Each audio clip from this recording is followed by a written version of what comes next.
नमस्कार, मैं हूं जूही वर्मा और आप देख रहे हैं news live MP.com। Imarti Devi जो डबरा से चुनाव हार चुकी हैं, इससे पहले तक ज्योतिरादित्य सिंधिया और पूरी बीजेपी की आंख का तारा हुआ करती थी। आंख का तारा वो इसलिए बनी क्योंकि उन पर एक ऐसी आपत्तिजनक टिप्पणी हुई जिस पर बीजेपी ने जमकर मजमा लूटा, मौन व्रत भी रखा। पूरे प्रदेश में जितनी सीटों पर उपचुनाव थे वहां प्रचार में महिलाओं की इज्जत, आत्मसम्मान की बातें की गई, लेकिन इमरती देवी संयोग से सीट हार गई। वो डबरा में जहां पर वो लगातार कई चुनाव जीतती आ रही थी, वो अपनी सीट को गंवा बैठी और इसके बाद से इमरती देवी का रुख जो है, रवैया जो है, वो लगातार बदल रहा है।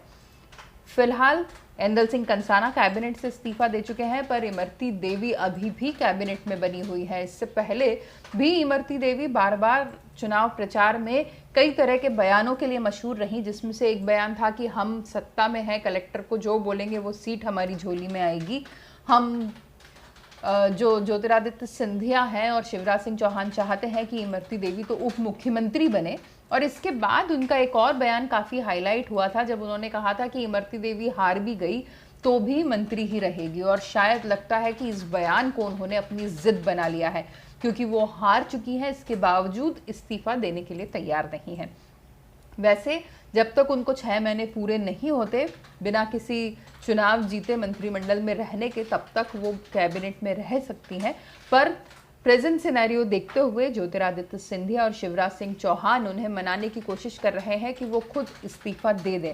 इस तरह की खबरें हैं बीजेपी कार्यालय में, बीजेपी के सूत्रों में, कि इमरती देवी को लगातार मनाया जा रहा है कि वो खुद इस्तीफा दे दें और पद छोड़ दें, लेकिन इमरती देवी अभी इस बात के लिए राजी नहीं है।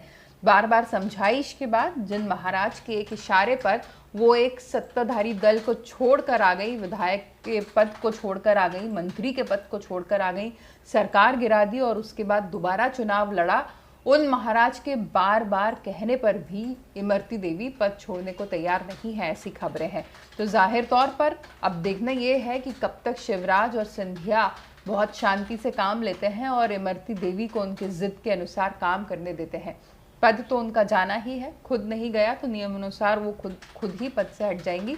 आगे बीजेपी क्या कार्रवाई करती है, ये देखना दिलचस्प होगा। नमस्कार।